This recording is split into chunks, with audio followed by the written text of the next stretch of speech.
The stories now break online. Don't miss anything from our real-time updates and exclusive content. Follow and participate in discussions on live TV studio programs to shape the narratives. Subscribe, engage, and share from AIT.live at AIT_online on X, AIT Online on Facebook, Official AIT Live on Instagram, TikTok, and Threads, AIT_live, and AIT Livestream 1 on YouTube. Stay connected with AIT. On air, online, on live. In southwestern Zimbabwe, crops in the Mangwe area have withered away. Even local farmers will be among Zimbabweans who need aid until next year. That includes 42-year-old Singazi Sibanda, a mother of 3 children. All my crops were burned by the sun. I don't know how we will get to next year and where we will be. The crops died at early stages. Mangwe is one of the districts in Zimbabwe most affected by drought. Local officials say some people may have to go work in nearby Botswana or in urban areas to survive. Boreholes have no water. Dams are drying up. There is no grazing grass for animals. Maybe some hay will be brought from other areas to feed the local animals. Food is being distributed in hard-hit areas. Evelyn Ndlovu is the Minister of Matabeleland South, also in the Mangwe area. She says the government is in touch with international aid agencies to get more help. Officials say the crisis is growing worse in the region due to recurring droughts caused by the El Nino weather pattern. The crop situation in Zimbabwe is very poor at the moment, and we expect that the number of people who will not have adequate stock from their own by the middle of next year, that number of people who will not be able to meet their food needs over that full period will go up. Zimbabwe's government says the 2024 grain harvest will yield about 868,000 tons of grain, an alarming 62% drop from last year's total and far below the target that officials had set for this year. Aid groups say they are stepping up efforts to help. We're focusing on this January to March period, which we have identified is the peak of the lean season. It's the most critical period. But as you're mentioning, it's also important for us to provide additional opportunities so that even throughout the year, people have options and means to support their families and households. A message that brings some hope to people like Sibanda. Meanwhile, Zimbabwe's information minister says the country is working to ease food insecurity by waiving taxes on the importation of rice, maize, potato seed, cooking oil, and genetically modified maize for stock feed in a bid to lower prices for average Zimbabweans.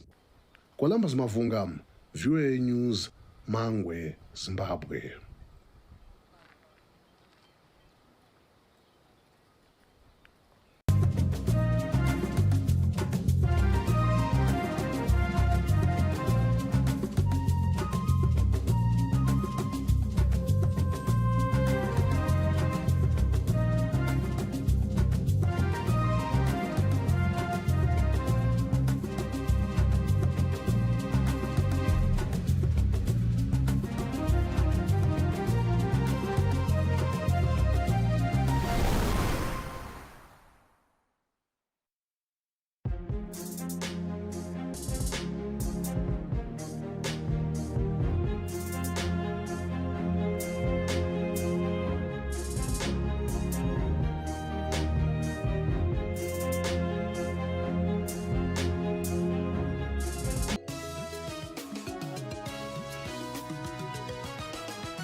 This is a Democracy Today. Welcome to the program. I am TV Tiav. The All Progressives Congress, as the APC, has retained the seat of power in Ekiti State, southwest Nigeria, making Biodun Oyebanji the very first governor in the state's 30-year history to win re-election on consecutive back-to-back terms. Major civil society organizations and allied election observation hubs estimated the final total turnout at between 34 and 36.1%. This confirms that voter apathy remains a massive hurdle in Nigeria's democratic space.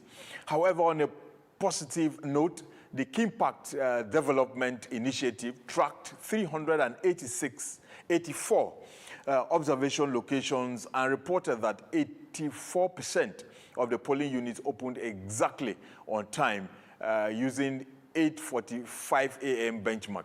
Only 16% experienced delays. The TAF Hub also praised the high level of inclusion, noting that 89.9% of the polling units were physically accessible to persons with disabilities, and over 85.5% observed priority voting for vulnerable groups. But it was not all smooth sailing. The Center for Democracy and Development, CDD, and Yaga Africa raised serious flags regarding administrative discrepancies. For instance, while INEC's final list contained 14 political parties, the Form EC8A, very important form, the result sheet, provided spaces for 15 parties. And then the ballot papers that the voters used to vote actually listed 19 political parties. This created intense confusion during sorting and counting of ballot papers. This is not all. There was also widespread beavers glitches. The facial and finger point accreditation systems consistently failed to recognize elderly voters, leading to prolonged delays. And we also saw this in by-elections in Enugu North and also in some other places where INEC conducted by-elections over the weekend. And beyond technology, let's talk about the integrity of the vote itself. The biggest stain on the poll seems to be transactional politics. It was widespread and brazen. There were several incidents of vote trading and buying. Despite these infractions, vote tally by Yaga Africa confirmed that the official results declared by INEC reflect the vote cast. Hard data, you would say, and deep contradictions. We shall review all this on the program tonight. But beyond all this, a deeply unsettling controversy emerged regarding the identity of some election observers. Reports suggest that political actors infiltrated the system.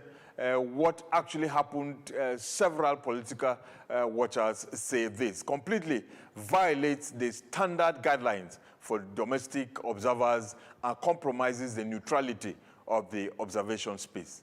In particular, the appearance of the Edo State APC chairman, Jared Tenebe, wearing a seemingly INEC-approved observer vest, as most probably my producer will put it on the screen shortly. The Ekiti vote poll has triggered a massive national controversy. Is it right for a sitting and highly partisan person to secure INEC observation accreditation to monitor a governorship poll? Big question you would ask. What is the defense and explanation from the Edo State APC chairman, Jared Tenebe? He personally joins us in a moment to speak on what two tabloids, that is the two national dailies, described as severe violation of electoral logic. But then before the conversations, let's bring you up to speed with latest development stories.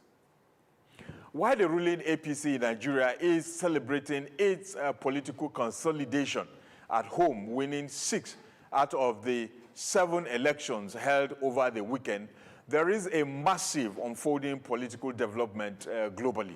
Call it international political earthquake, and you will be right.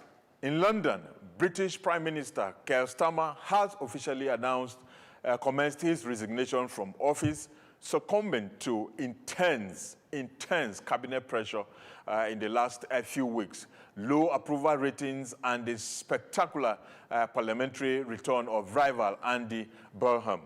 The outgoing Prime Minister has stepped down, forcing the United Kingdom to brace for its seventh Prime Minister in just 10 years. It is a stunning display of accountability and swift democratic restructuring at a global level. And it was in Abuja, it was drama at the Federal High Court Abuja when supporters of the presidential candidate of the Africa Action Congress, the AAC, Omoyele Sowore, blocked the entrance gate to the court to prevent security operatives from taking him to the Kuje Custodial Center after the trial judge revoked his bail and ordered his arrest.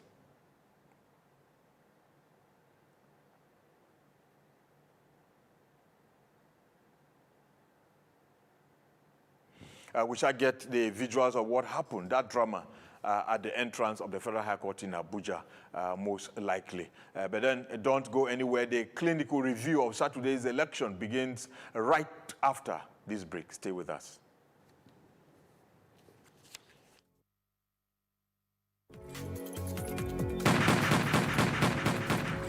Nigeria has survived everything, not because we are lucky, but because in the hardest moment when the news breaks and the grief is raw, someone somewhere makes a choice. To confirm before spreading panic. To empathize rather than assign blame. To hold when everything inside said, poof. For terrorism is not only the attack that sparks our outrage. Terrorism is also the choices that follow, the ones that feed division and erode the bonds of nationhood and patriotism that hold us together as Nigerians. Let us choose to defeat terror, one division at a time. Take a pulse. Choose Nigeria. Let's all unite against terror.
That is what happened at the entrance of the Federal High Court in Abuja when supporters of the presidential candidate of the African Action Congress, AAC, Omoyele Sowore, they tried to block security operatives from taking him to Kuje Custodial Center. But like we told you, we have joining us live in the studio in our Kwadoma Hill headquarters, the Edo State APC Chairman, Jared Tenebe. Thank you very much for joining us. Thank you for having me this evening. Yes. How was Ekiti State? Let me put it that way. You were in Ekiti? Yes, I was in Ekiti. Okay, so what happened in Ekiti? We've seen pictures of you on INEC accredited jacket for observers, election observers. Anyway, what brought me to Ekiti? We have a forum of APC state chairman all over the country, and we all agreed that in any standalone election, we have to go give support to our fellow chairman in that election. That was how I got to Ekiti, not to monitor election or whatever. So what you saw on the internet is a creation of AI. And you know that these opposition people, they know how to do that a lot. So I think it was AI, it was not me. Okay, so you are putting it on full authority that you were in Ekiti, but that you were not in any way accredited by INEC as an election observer, and you did not participate as an election observer. I was never accredited, and I have never been accredited. It's clear AI, and they are fond of doing it, and they will continue to do it. And AI is going to cause problem for everybody in this country. Have you been able to track the root, the origin of this AI? I'm sure our producer will put that picture of the supposed picture. Look at it. Yeah, the first place I saw it was on Dino Melaye's handle. And you know, Dino Melaye is fond of things like that. He knows how to act drama a lot. He's an opposition figure. Yes, because they have failed. They've lost the election woefully. I think they were trying to generate one thing or the other from it. And don't forget that I have him. I have taken him to court on singing the old national item to use it to cause problem when he went to the INEC to protest, and he gathered people, thugs, youth, to start singing the old national item. And that national item is at law, and I went to court to get action of Magnamos to compare the DSS and the police to prosecute him. And it's a very serious offense, and I think that's the reason why he went to go and start doing this. It's creation of AI, and it's AI. I maintain it. All right, that's your position. I'm sure INEC will also speak on the matter appropriately. But then you said you were in Ekiti as part of the forum of state chairman of APC. We also saw the APC Congress, governors. The Kaduna governor was there. The Imo governor was also there. And in one of the interviews the Kaduna governor had on one of the network stations, he said he monitored the election, that he went around to monitor the election. And I was asking myself, in which capacity on election day? He's not a voter in Edo State, in Ekiti State. At most, if he went there to support the governor there, his fellow APC governor, just the way you did, most probably he would have relaxed in his hotel or maybe at any place they provided for him in government house. But to say he went out monitoring election, is that what you party people do, not in your state? You go violating the laws, election laws and rules? Well, movement is not restricted in such places. And you say it's governor from another state. It's possible while he was driving past Ekiti, he decided to drive around or something. Driving past Ekiti, you can still go around and see what is happening. On election day? Yes, because there's no restriction of movement. I know that in your state, Edo State, yes. At the point the current FCT minister was governor of Rivers. Yes. When he went for election in Edo State, yes. they practically stopped him from going out of his hotel room, of the hotel where he was. I remember at that time, APC at the time stopped. He was in PDP. He's still in PDP. Yes, because as at that time, he came to Edo State for that purpose of the election. That's the reason.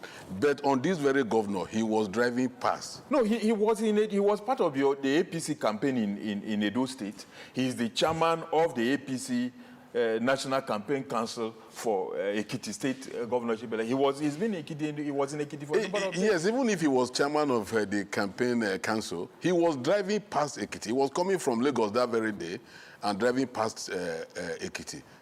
So within that period, of course, he would have seen that this movement were not restricted from people from interstate passing through Ekiti. All right. You've looked at, I'm sure you're happy with the result. Your parties are also happy with the result. But a number of issues have been raised. Beavers issues, the issue of the INEC will respond to that. We are going to have one of their officials joining us. But then the Beavers issue, a number of people are concerned. It happened in Rivers Southeast by-election. It happened in Enugu North by-election. It happened practically everywhere. And it was almost like widespread. Are you concerned that maybe this trend might go into 2027? On that day, everybody will be talking beavers, when we should be talking about voting. I'm just hearing the hearing is coming from the opposition because they actually were shocked the way APC won the election. They were shocked because of the massive vote, the massive turnout for the governor of Ekiti State for his re-election. That's what baffles them, and that's the reason why they are complaining. And you will not tell anybody who is defeated not to complain. They should complain, but the best place to go is to go to court, not just to open your mouth to say beavers, this or that. There are criteria with which you can complain, and it's to go to court.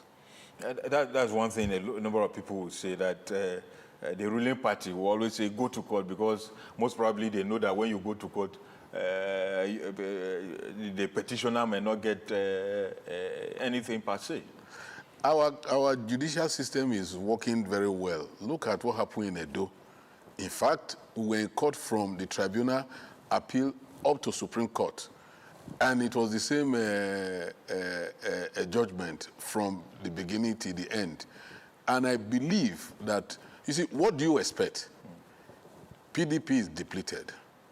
ADC is not functioning. NDC is not there. So what do you expect? You will, in fact, what you saw in Ekiti is exactly what you are going to see in all the states in the country in the presidential election and all other elections. We are not to help the opposition to do their job. We are working. After Ekiti, I left immediately to Edo. I had to come because of this interview, because this morning I was supposed to come up to defend myself. I think because of network, it was a problem. So that's the reason why I came in here. By the time I finish this interview, I will not be able to go back to Benin today again. By tomorrow morning, I'm back to Benin. We're already working on the ground because we have local government council election. We're already working because we promised Mr. President 3.5 million votes. And we are sure we are going to get them. And the opposition are there, moving from one court to another because they are not settled. They are fighting themselves. They don't stray bedfellows meeting or something. So you cannot take anything out of that. APC is going to win the next election massively, just the way it happened in Ekiti. Ekiti is a state of, some local governments, we've seen history made there with the governor breaking the jinx, as it were. But when you talk of the national elections, it may be a different kettle of fish completely.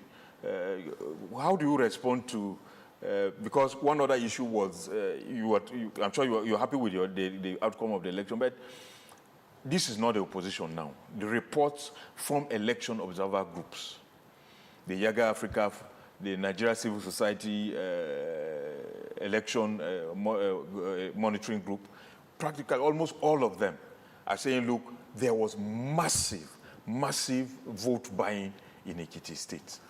Well, so if you were sure of winning the election, the big question a lot of people are asking is, if APC was sure of winning the election, why was there so much of vote buying?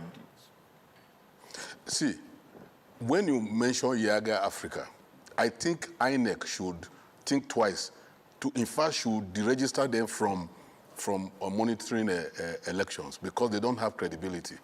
You know, when we did our election in Edo State, those people came and started demanding money from us because we refused to give them money. And I said we are not going to give anybody money because the election was free and fair. They started writing all sorts of reports. They started making all sorts of statements and whatever. They are part of opposition. Do you have evidence to support what you are saying? They approached me. Who among them? I did not record them because you know there are many. There are so many. When they come to monitor But election, what if the person who came to you came as an individual? He did not come in the name of Yaga. When he was wearing Yaga Africa, whatever on his But neck. we are wearing the Tinubu cap. If we are talking, maybe we have any. I can't say that Tinubu came to me or a Tinubu. I'm a Tinubu. I'm his son. He's my president, and I'm with him. I'm working with him.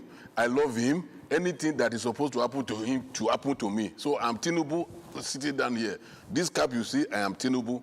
So the person who came to me is Yaga Africa.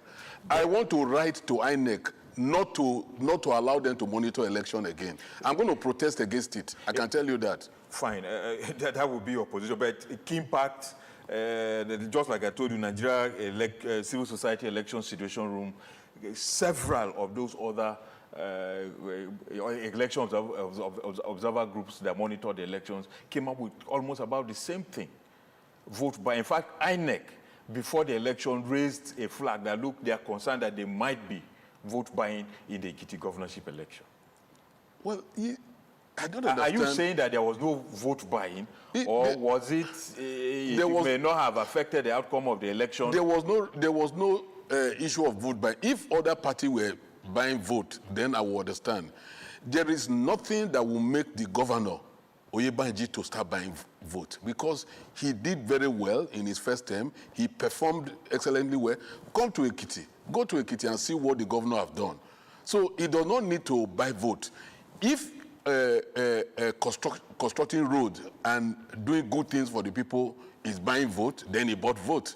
If it is constructing roads for Ekiti people that made them to vote for him, if that is what they are calling vote buying, then I will agree with them. But on the election day, somebody gave money for somebody to go and vote? No.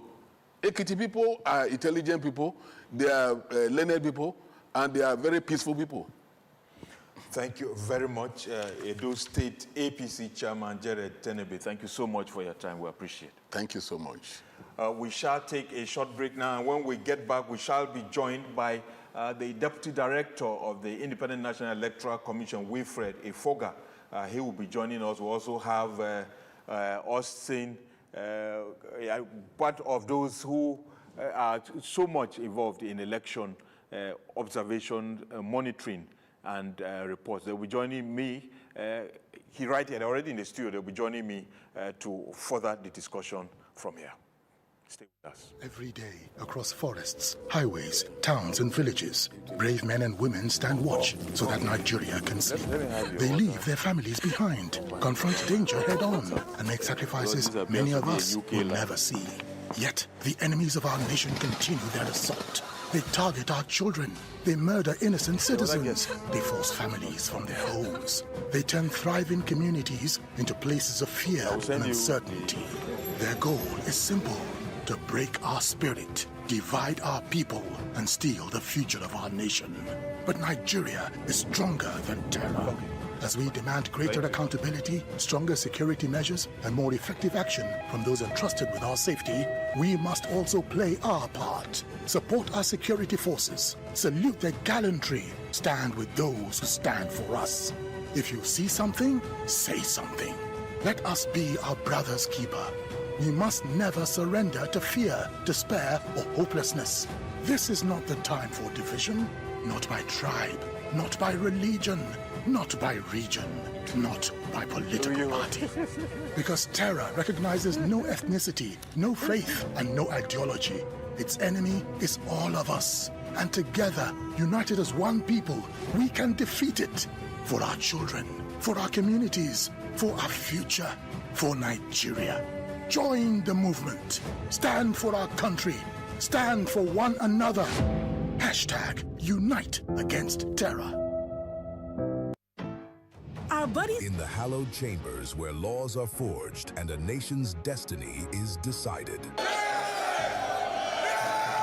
This is your parliamentary program, Inside the Parliament on AIT. Voices rise, opinions clash, debates ignite. We cannot be apologetic in the discharge of our constitutional duties as lawmakers of the Federal Republic of Nigeria. The burden of proving that the elections have been conducted peacefully and in accordance with law must shift to INEC. From the Senate to the House of Representatives, this is where policies are tested, laws are crafted, and authority is held to account. We spoke to some lawmakers on their opinions of the document presented by the president. Every motion, every argument carries the hopes of millions. We need more hospitals, more health clinics in communities so that they can effectively take care of the primary health need of our people. The questions are tough. The exchanges are intense. Mr. President, you can have your way, but I will have my say. You can use the gavel, and I will use my voice. And those who want the proviso are 55 in number. And so the proviso says. But who truly stands for the people? Who is driving the change that defines our tomorrow? Let us tell ourselves the truth. Why are we here talking about LGBT, GTBT, whatever? Get the answers on Where Nigeria Decides on Inside the Parliament on AIT every Tuesday, 4:30 p.m. All right. Thanks for staying with us. We'll continue with the discussion.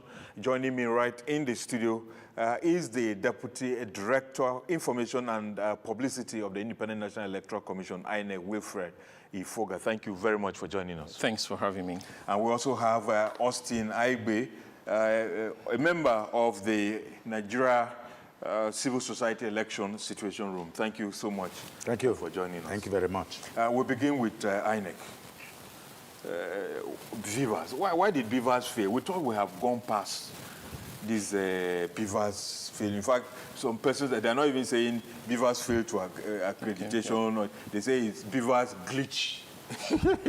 And when you see a Nigerian talking about glitch, you know what that means. So why are we still having failure of Beavers? Not just in Ekiti, in Enugu North, Rivers Southeast, in the Kano, the federal constituency by-election, even in Kebbi. All right, I think when you say Beavers failed, I probably thought maybe you give me the percentage of failure, because we have actually envisaged there might be issues, maybe technical issues that will come up, and that is why we have RATEX, Restoration Area Technical Officers, who are there to help give support when issues develop. And more so, even if it fails entirely for a particular Beavers, there's a replacement immediately that will be done so that the election can continue. So, for example, now in Ekiti, even as at the time of the close of poll, when I even checked this morning, over 98% have been uploaded on the INEC result viewing portal. So, in other words, yes, probably the failure might delay some of these polls from continuing early enough, but then they actually worked. So it is when it fails entirely, there will be a replacement for it, because the policy right now is that if the Beavers does not work in a particular place, that election will have to be, done again, especially when it's very important in determining the result. So every unit has to use the Beavers. That still remains our stand. Oh, I'm sure the producer will put up a track-up of a youth corps member in the Rivers Southeast senatorial by-election, who said on camera that because Beavers failed, they had to resort to manual accreditation. And in fact, when it came up, people were just taken aback. Has INEC produced another incident form? Which form were they using? What were they using to say manual accreditation? All right, I just want to clear this. Wherever the Beavers fails to work, election cannot take place there, especially when a replacement is not brought in and before the close of poll. So if that particular unit is going to determine the outcome of the election, that means the election will be conducted the next day. Okay? Yeah. So there is no point for incident form. We don't have incident form in the current trend of things we are doing right now.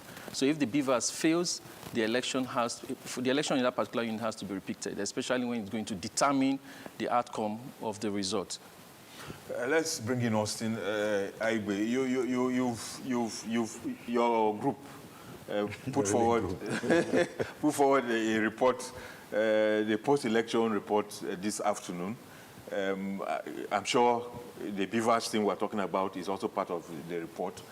So what did your observers tell you? Yeah, I mean, it's clear.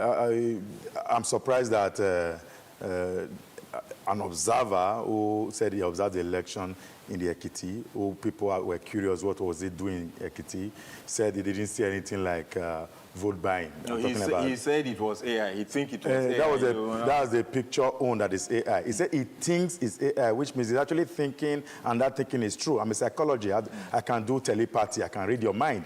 So when you are speaking, your face is actually telling the truth. So I think, meaning I know. So that's the telepathy. So his face, his facial expression is actually surprised how that picture got out. He took that picture to send to somewhere. So I haven't said that. I mean, it is clear. If they want us to verify that picture, we'll verify it with reverse image search, and we'll give you, see, we have gone past these things. If it's AI, we'll tell you these are no metadata. We'll just run this picture, run it on reverse image search. It will tell you whether that picture is coming or not. And there are many AI applications that can verify that picture. But that's an aside. Yes. Then the real thing is that there were issues of vote. But a day before the election, on Thursday specifically, towards Friday, Saturday, one of the hotels in Ekiti was almost stocked by the big men, including the excellencies. They were moving Ghana must go in and out of that hotel. By Thursday, by Friday morning. On Friday, one of our observers who was in that same hotel got deprived into our own room facility because of security thing that was moving on in that hotel. We know these things. But however... That could be election logistics. They have to pay election, their agent, polling agents. They have to mobilize people for election. The same way they have to also mobilize voters to go and vote. So we are not adding that one. So the truth of the matter is that it was obvious. And that's why many of us think that APC didn't need to sell vote, because it was clear that the governor was going to win. We'll get to that. Let's talk about the beavers. The beavers failed in at least 10% of polling units.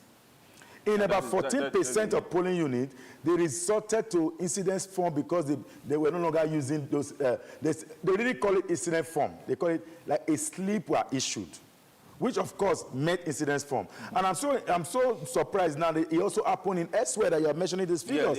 But I think that I'm happy that my brother has cleared it, because that was what I also said elsewhere, that beavers, INEC is done with anything that look like incident form. And exactly what he said is what is on the previous guideline. So the guideline that came out recently, apparently, with all due respect, I've not studied properly. I need to go and look at it, because before this last guideline that came out just a few days before the election, it was clear when the beavers fails and the RAG tech, there's no replacement immediately, not a backup, like replacement, because there's really no backup to just quickly put in, because you have to put the data, add the number on that polling unit. When it fails to replace, after a period of time, the presiding officer will announce to the voters that because of this issue, please come tomorrow morning. And usually, when the margin of vote is very wide, that the number in that polling unit does not add value to the vote, there will be no need to waste resources to return back. But in any case, with the upload of result, 98%, it shows sufficiently that things have gone well. And with all due respect, yes, there were certain beavers locations that failed. Failure does not mean it didn't work later. Failed, slowed, but there were also videos that trended before the election that people were getting PVCs. They were handing PVCs to people. That video trended. And validating that was seeing polling units where people came with unknown PVC, they could not authenticate, and they just move on to vote. But is that sufficient to call the election? I would say no. Because arguably, with all due respect, and I think I like the election in Ekiti.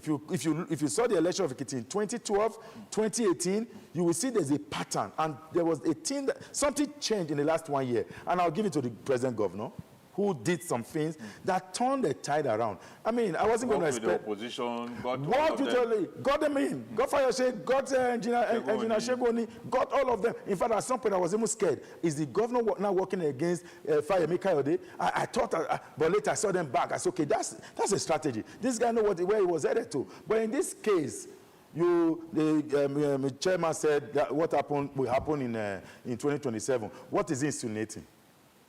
The producer, I want to believe we have that core member video ready now, so that we'll listen to the precise words of what she said. Another one is that if you check your name, you collect your voter's card, check the list of people that they gave us here, then if your name is there and everything, you have the tickets, then you give you this to vote.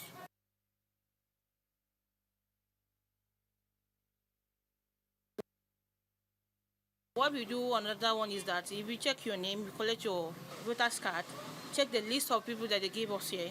Then if your name is there and everything, you have the tickets. Then he give you this to vote.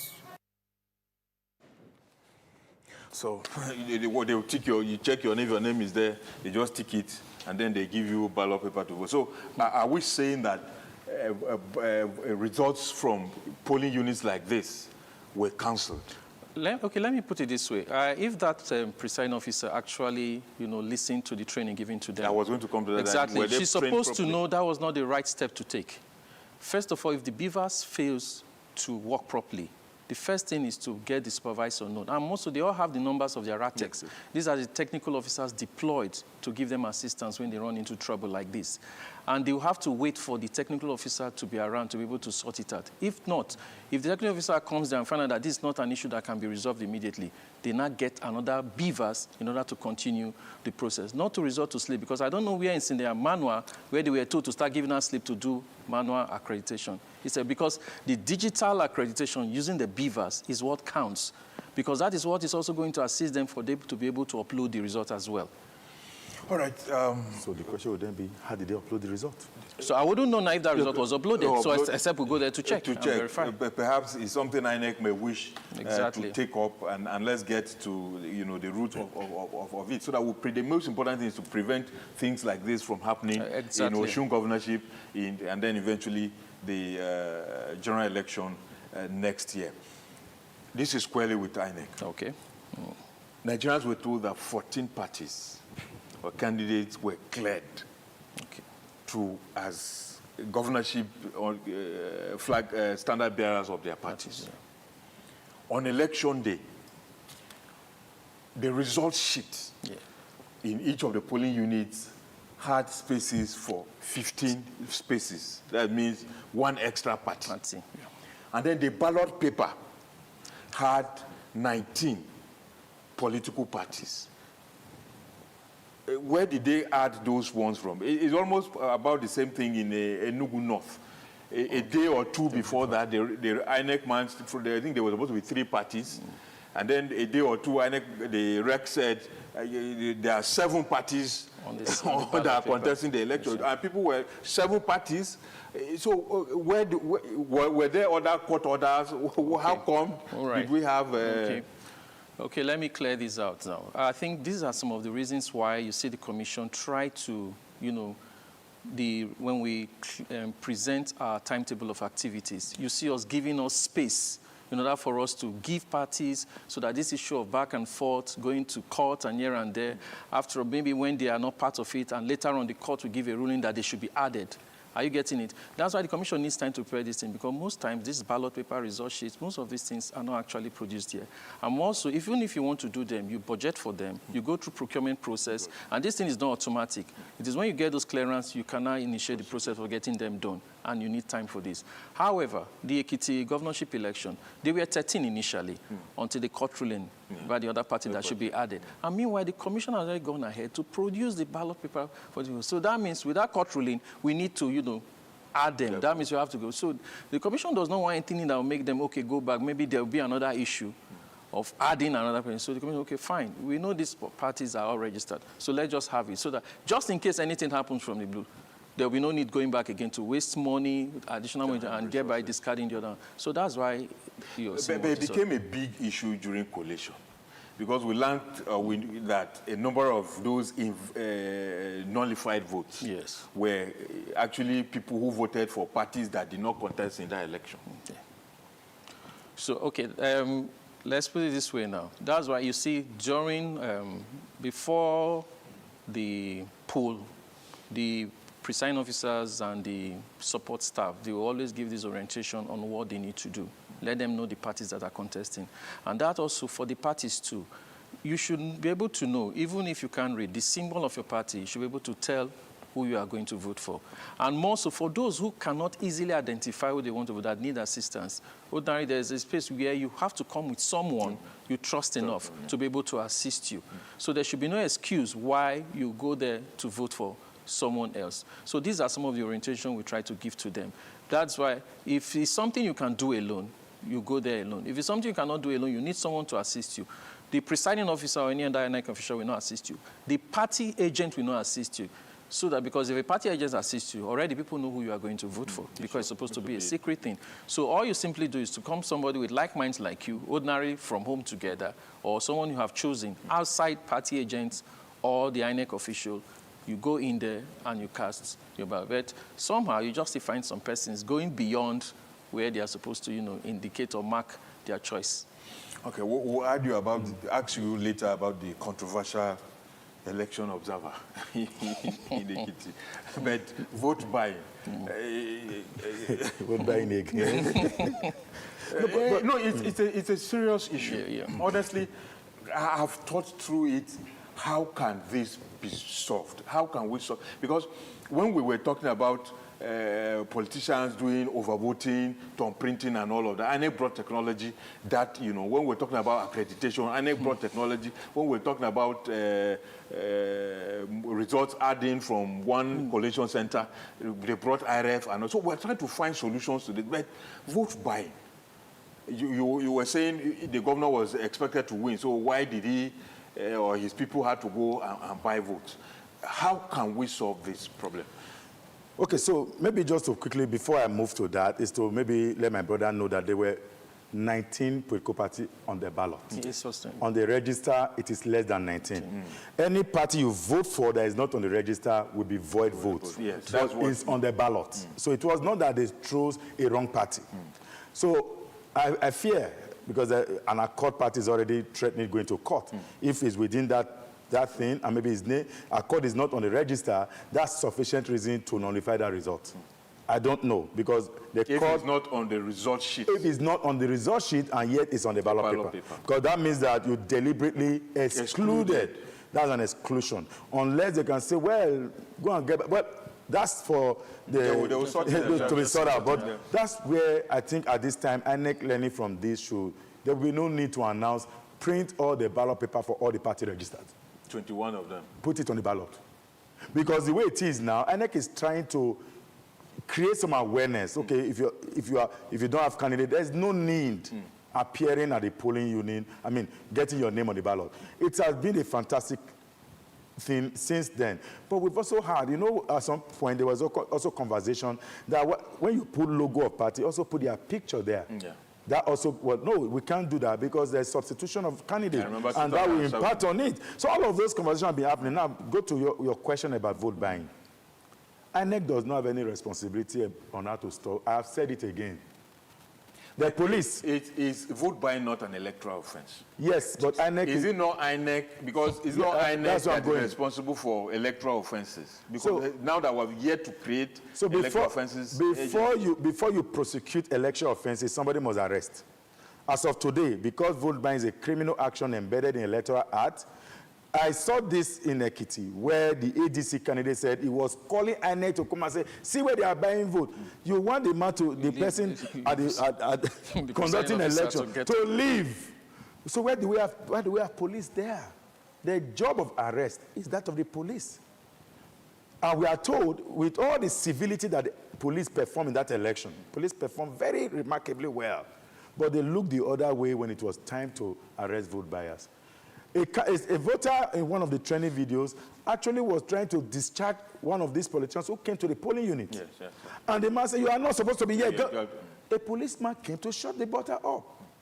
Rather than for the police to defend the voter and ask the person, go with your electoral, you don't need secret. They came in with guns.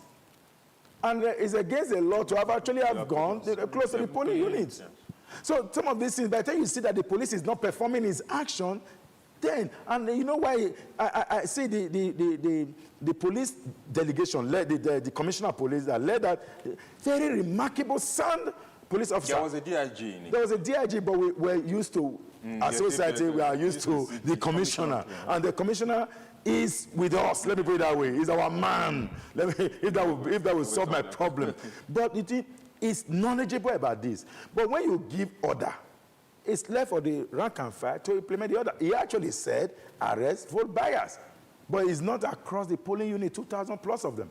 It's not there. And to add to that, that's where I'm going for a solution. And I told your colleague earlier that we got to move to citizen. The time that Citizens who don't want to buy vote or who don't want to sell their vote must resist any citizen that want to buy. As of this time, somebody said, are you not creating chaos? Well, citizens have the right to stop criminality. That's why they told us, see something, say something. As citizens, now that you have reported the case to the police and the police is not doing anything, then as citizens, organize and stop, then nip it in the bud in your polling unit. No, they don't. You said the VIP came with guns. No, I'm talking about vote bias. So that's a different ball game now. Because somebody that vote bias, usually there's a way they work. There's a network. So when you know that, number one, INEC has a responsibility, and their responsibility is one of the things we have always said. When somebody is coming to vote, you know, it's secret open ballot. Somebody goes to vote secretly, and the way you vote determines who you vote for. If your ballot, if you put your hand up, this party agent, they are behind. They are looking at the movement of your hand. When you take your hand up, there are some parties up. When you bring your hand down, there are some parties down. So those two, that's the way, number one, why they buy vote. Number two, you will not see the person doing it like this as if he wants to dry it. Meanwhile, he's selling it already. So what can we do? INEC has done a way to say, you fold it, and you actually fold it and hand it over to them. But when they come and they don't return it the way it is, that's why INEC fourth officer, that's a APO 3, have a responsibility, even they have more responsibility, has a responsibility, if possible. If either you keep the ballot, that open ballot far away, turn it aside, that everybody coming out from that place must fold it before pulling out. Otherwise, that ballot paper, you create it non-avoid.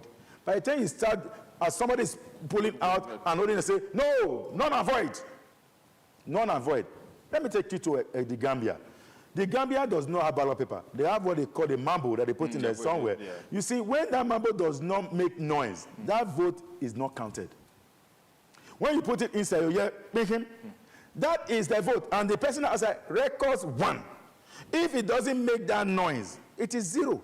It means that the person did not vote for anybody. Or you sometimes when you go into, by the time they are done, you go into the voting, which is secret, you will see somebody put the marble on top of the machine. The drum. It means that it's 0. When somebody says his vote, I think now when you say your vote, you lose the right to vote. We need to create these things, sensitize people, because they, again, of course, INEC is not the one to do sensitization. No, I'm talking of invalidating the vote we're talking about. No, but INEC cannot do it. If it's in their If it's not, it has to be in the Electoral Act.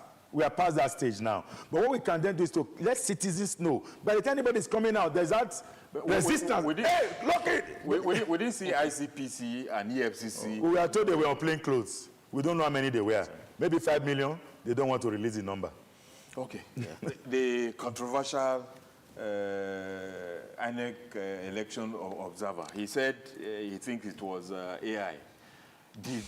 I'm sure between Saturday and now, most probably INEC would have gone through its records. Most probably they would have checked to see whether, some of what is trending is actually true or not. What is the position of INEC on this issue? All right, I saw what was trending, and just to make it clear, first of all, INEC in this Ekiti election, we did not issue any jacket for observers. Okay. There was no official jacket for observers. The kit we gave observers was just their tag, which is given to the body that was accredited, who will later in turn give to the exactly. And more so for observers we've been having, we don't have such a bold logo on it written INEC election observer.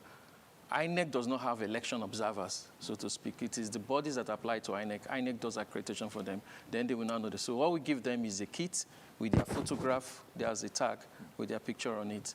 So for some time now, we have not been issuing jackets. So also with the media as well. We used to give them jackets, but for now we have not been. So saying probably INEC, I wouldn't know about that now. So that's the much I can say about that. Okay.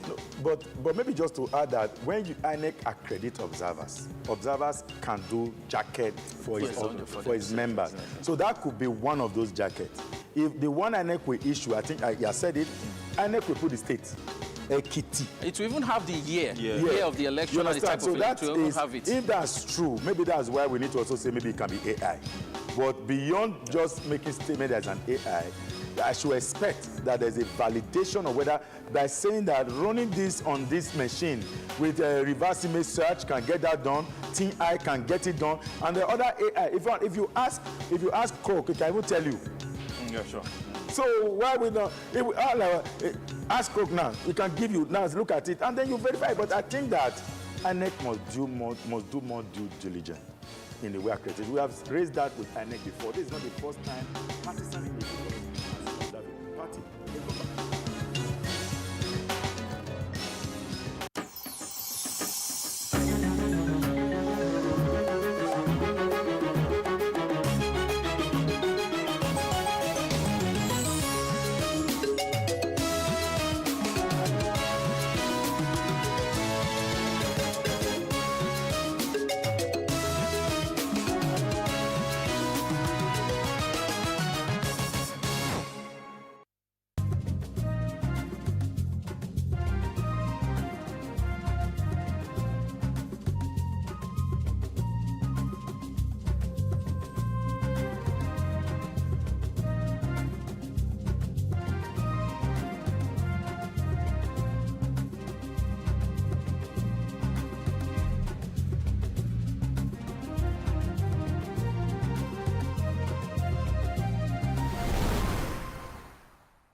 Pedestrian bridges are visibly safety infrastructure constructed along highways in major cities in Nigeria.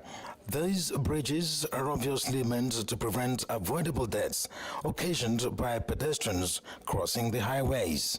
The pedestrian bridge is a girder footbridge designed to link 2 points at heights above the ground, but some Nigerians, especially Lagosians, prefer to dash across the busy road than to use the provided bridges.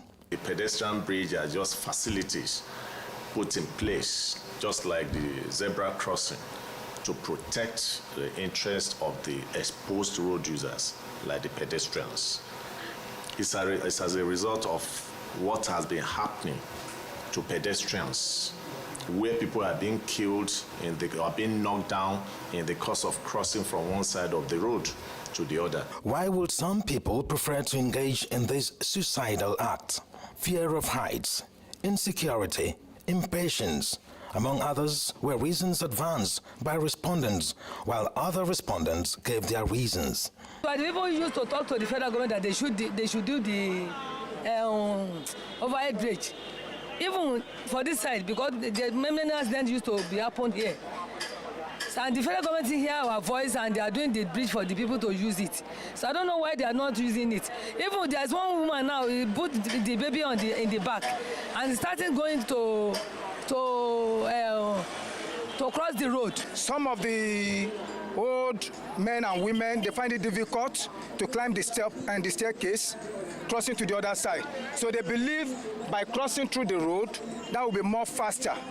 Though it's faster, but it's dangerous. Because the government did not put on an enforcement agent to look after the thing, because they use a mighty money to build such a pedestrian bridge. To sensitization, whereby we try to tell people the reason why they should have it. I think that will work.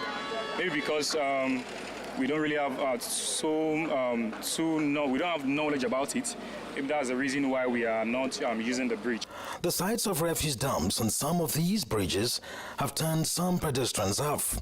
Corps Commander Olusegun Ogungbemide gave suggestions on ways to encourage the use of the pedestrian bridge. You can see what Lagos State has done to the highway now, where hitherto in the past there were no pedestrian bridges and people were taking the risk massively. I've seen where vehicle knocked down about 5 people on this highway at a time because they were rushing. Then in the court, some people were coming from the other side. There was do we say head-on collision of pedestrians now? And vehicles on the highway don't stop for pedestrians because they know it's not the right of pedestrian to run across the express. So when you are picked on the highway or in the express, you are still the one at fault. Are these bridges wrongly sited? The risk of crossing from one side of the express or highway to the other is enormous. even if the bridge is 1 kilometer away from your residence, it will not take any life from you to trek to that spot and be saved by crossing to the other side of the road. Or you wait wherever you are, take a vehicle that can take you to the other side, not taking the risk, because the same death that will kill you when you are 1 kilometer away from the bridge is the same death that will kill you when you are just 5 meters to the bridge. If you are knocked down under any pedestrian bridge or around the pedestrian bridge, when you are not expected to cross the road, you might lose totally. You'll be a dead person, and your family too will not get any compensation from anybody. FRSC Sector Commander Lagos State leaves us with this illustration. Crossing the road is dangerous, especially on the highway and the express. Whatever it takes, make use of the pedestrian bridge. The number of children dying before their 5th birthday has hit a record low, according to new United Nations estimates. And Malawi is among countries highlighted in a UN report released on Wednesday for making significant reductions in child deaths. It, alongside Cambodia, Rwanda and Mongolia, have all been credited with a more than 75% drop in under-5 mortality since 2000. In the Malawian town of Nemetete earlier this year, parents like Secret Gibson were queuing up to get their children vaccinated against malaria, under a new program being rolled out in countries across the continent. When a child receives the vaccine like this, it means as he grows, he will be a healthy and strong person. But also, as he attains maturity, it's like you have already laid a good foundation for him. Because if you don't take him for the vaccine, the clinic has reservations to treat a child who did not take the jab.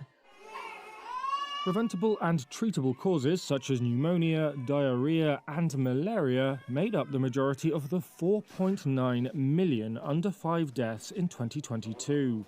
While that's a halving of the mortality rate since 2000, it also still represents 1 death every 6 seconds. And the UN warned that the world is behind in its goals for reducing preventable deaths by 2030, with progress slowing since 2015. Overall deaths of babies and children under 5 in 2022.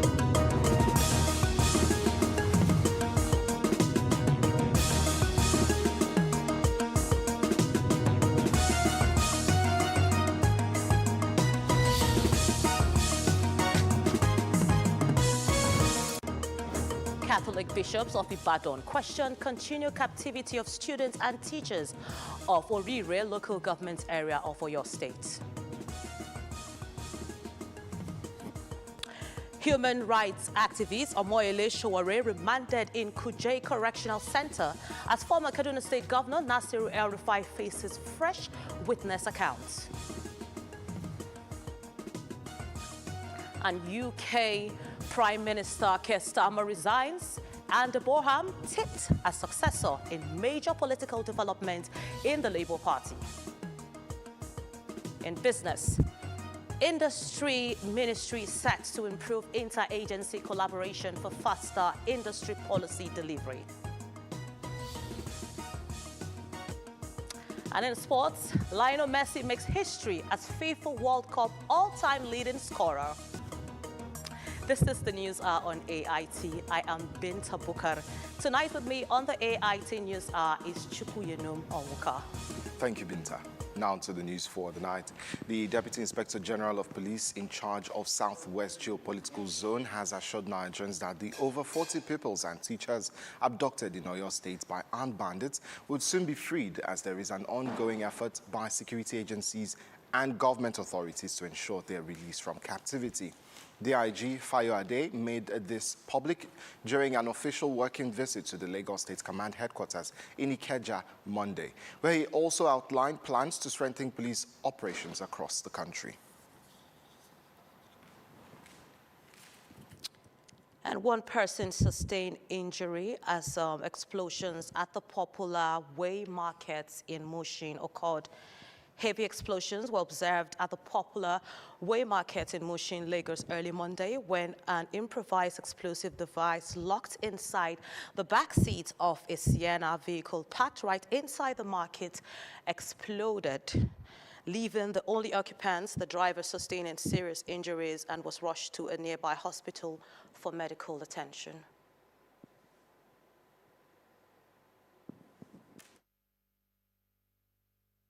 The cordon of the area, sweep the area, and from their findings, we find out that actually it was an IED, improvised explosive device. So they found out that it was an IED because the owner of the vehicle that the explosive detonated inside his vehicle gave the information that as soon as he parked his vehicle there overnight, and this morning when he was about when he entered the vehicle and started the vehicle, he just saw an explosion from the passenger side of the vehicle.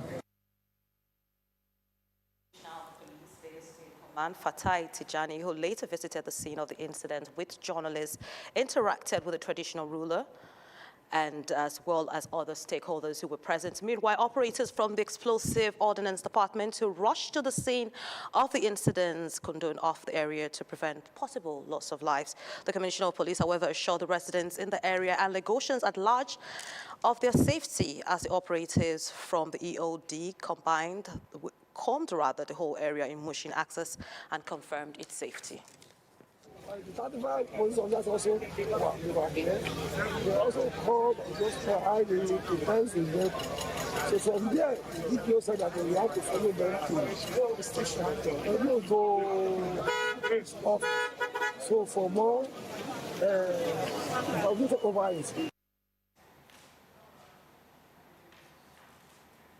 It's 40 days since armed bandits raided 3 schools in Orire local government area of Oyo State, vanishing into the bush with dozens of school children. What began as a swift, violent raid has now stretched into weeks of agonizing waiting for families and teachers in a community famous across the southwest for its deep passion for education. Now, the Catholic bishops of Ibadan, ecclesiastical province, are declaring that the delay has become completely unbearable. Led by Archbishop Leke Agbegunrin and representing the Diocese of Ondo, Ilorin, Oyo, Ekiti, and Oshogbo. The bishops are demanding that government at all levels act immediately before Orire becomes another Chibok. The bishop slammed the attack as barbaric. They noted that innocent children are now sleeping in forest, while kidnapping becoming normalized. The security breakdown goes beyond schools. In the last 6 months alone, at least 11 traditional rulers have been killed or abducted, forcing many monarchs to flee their throne. The cleric warned that official speeches and condolence visits have failed to bring safety. Federal and state governments all over Nigeria, Nigerians today seem no further than where we were 10 years ago with security of lives and property. They also say that Nigeria has slid backward a decade, leaving schools, police stations, and military bases under constant attack. Violent kidnapping is becoming normal news across farmlands and villages which are regularly ravaged and seized. Policemen and soldiers are attacked and murdered, and now schools are under attack. To fix the crisis, the bishops are pushing for structural changes. They want the federal government to fast-track the approval of state police and clear criminals out of local forests. They also strongly condemned the policy of reintegrating repentant bandits into society while victims face total neglect. The cleric criticized the federal lawmakers for going on recess during a national crisis, urging all Nigerians to pray for the safe return of the children. Femi Amusho, AIT News, Ibadan.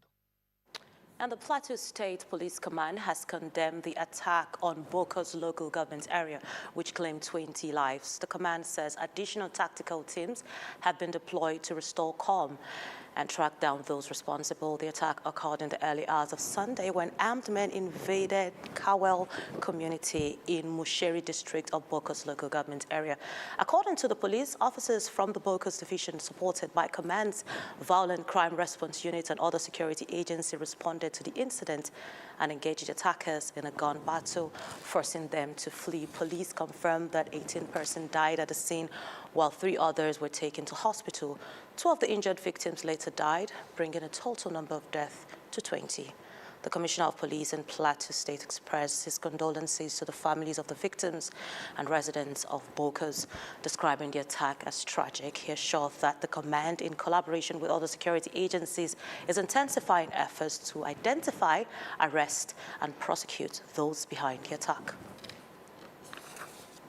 Men and officers of the Nigerian Army have been encouraged to embrace the spirit of sportsmanship, unity, teamwork, professionalism, and excellence in the discharge of their duties to defend the territorial integrity of the Federal Republic of Nigeria. The Commander, Defense Headquarters Garrison, Major General Mike Alechero, gave the charge at the closing ceremony of the Warrant Officers and Non-Commissioned Officers competition in Abuja. He said the competition was designed to strengthen leadership capacity and enhance tactical knowledge among personnel with a view to building a more effective armed forces capable of addressing the country's evolving security challenges.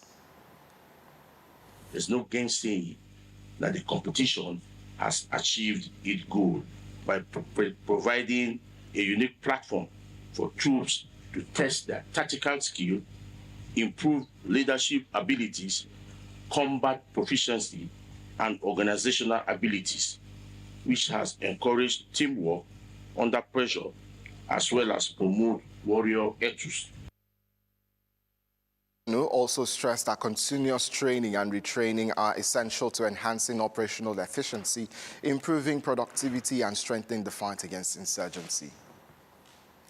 This is in line with the Chief of Army Staff's command philosophy, as well as Army Headquarters directives to instill the warrior ethos in our soldiers. I must say that the competition has witnessed remarkable display of professionalism, endurance, discipline, and leadership by all participants over the past few days. It has also reinforced the fact that combat readiness is not achieved by chance, but by constant training and organizing healthy competitions. Commander, Army Headquarters Garrison, Major General Maxwell Dangana, alongside other dignitaries, urged the winners of the competition not to relent in their pursuit of excellence.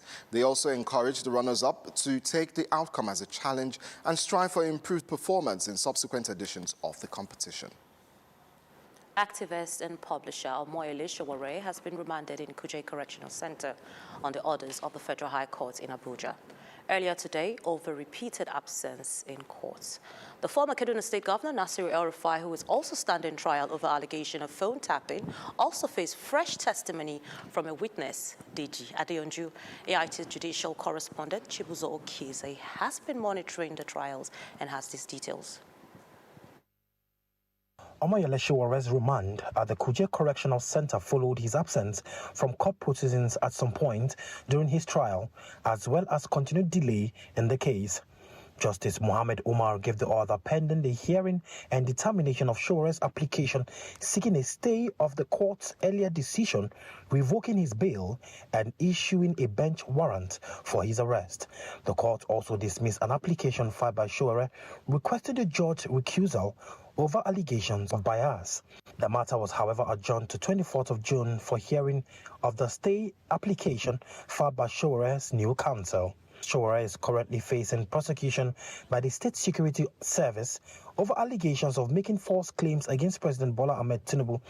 Meanwhile, in a separate development, human rights lawyer Deji Adeonju told the Federal High Court in Abuja that former Kaduna State Governor Nasiru El-Rufai allegedly admitted during a television interview that, unquote, "we listened to the conversation of National Security Advisor," end of quote.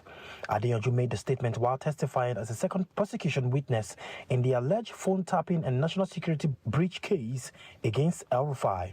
According to Adeonju, he was present during the televised interview and clearly heard the former governor make the statement. During proceedings, the court viewed a recording of the interview aired on Arise Television, after which Adeyanju confirmed the authenticity of the footage and the statements allegedly made by the defendant. Under cross-examination, Adeyanju clarified that he did not hear El-Rufai directly admit to hacking the National Security Advisor's phone lines, but maintained that the statement about listening to the conversation was clearly made. Justice Joyce Abdulmalik, after listening to both the lawyers and the witness in the suit, adjourned the matter to 23rd of June for continuation of hearing. Chibuzo Okezie, AIT News Abuja. The Ogun State Police Command has commenced a comprehensive investigation into the circumstances surrounding the death of retired Ogun State Television OGTV broadcaster Kiton Oyesuku, popularly known as Auntie Kiton, and her security guard at her residence in the Kobape area of Abeokuta. The incident, which has thrown the media community and residents of Ogun State into mourning, was reported to the Owode-Egba Police Division on Sunday after a resident of Iyano Agodo village raised an alarm over suspicious activities at the deceased residence. Police detectives who responded to the distress report discovered signs of forced entry and disturbance within the premises during a search of the property. The corpse of the security guard was found inside the security post, while the body of Oyesuku was later discovered in her apartment. Her vehicle was also reported missing from the residence. The tragic development initially generated widespread speculation, with reports alleging that unidentified gunmen had attacked and killed the former broadcaster. However, the Ogun State Police Command has clarified that there is currently no evidence to support claims that the victims were shot, noting that no gunshot wounds were found on Oyesuku's body. Commissioner of Police Bode Ojajuni has ordered a thorough investigation into the incident, directing detectives and intelligence units to intensify efforts aimed at uncovering the circumstances surrounding the deaths and bringing those responsible to justice. The command says surveillance and intelligence-led operations have been expanded across relevant locations as part of ongoing efforts to track down the perpetrators. Meanwhile, the police have appealed to members of the public and the media to refrain from circulating unverified reports or speculative accounts of the incident, stressing the need to allow investigators carry out their duties without hindrance.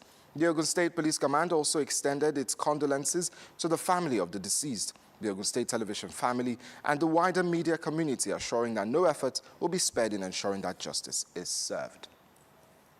And pandemonium broke out near the entrance of the government secretariat in Osun State on Sunday after a 14-year-old boy, Ezekiel Olabade, was allegedly shot dead by suspected hoodlums.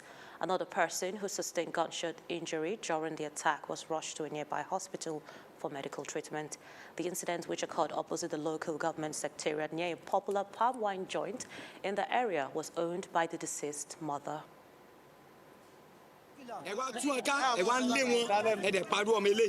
The incident occurred around 3 p.m. on Sunday, when the suspected political thugs opened fire at a palm wine shop belonging to the victim's mother, located opposite the local government secretariat.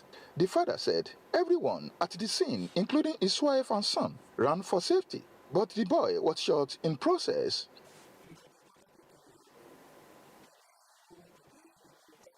They came around few minutes to 3 in the afternoon and started shooting sporadically. I later found the corpse of my child in the bush. I want justice for my child.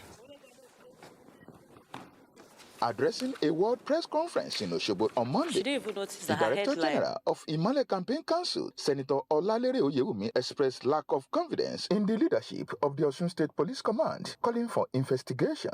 So if this is politics, it is dirty politics carried too far. So they should be aware of their responsibility. The IG should act decisively and stop wasting the life of the people in this state unnecessarily. These are all affordable things. Election is not about killing people. Why you kill people? Or do that bring fault to you? Confirming the incident, the spokesperson of Osun State Police Command, Abiodun Ojelabi, said the perpetrators were still at large and that the police has commenced a manhunt for them. This thing happened so fast. This guy just drove in, shot, and left the scene. It happened within split seconds. And we couldn't lay hands on the vehicle or whatever color of their clothes or whatever. But we know that our men on ground heard shooting, they rushed out, and somebody was already on the floor. It is unfortunate, young boy with promising future that will lose his life, all in the name of political thuggery or whatever they call it. The Osun State APC, through its Director of Media, Kola Olabisi, also condemned the killing of Ezekiel, describing it as wicked, inconsiderate, and barbaric. Olatunde Olajide, AIT News, Osogbo. After its earlier recognition of Shehu Gabam as national chairman of the Social Democratic Party, the Independent National Electoral Commission, INEC, has made a dramatic reversal, now recognizing the Sadiq Abubakar Gombe-led executive of the party. AIT News correspondent Oge E. Mikben reports that the INEC recognized national chairman Sadiq Abubakar Gombe on Monday, resumed at the party's national secretariat. The Independent National Electoral Commission, which had earlier recognized Shehu Gabam as chairman of the Social Democratic Party on April 24, 2026, has made a U-turn on its decision.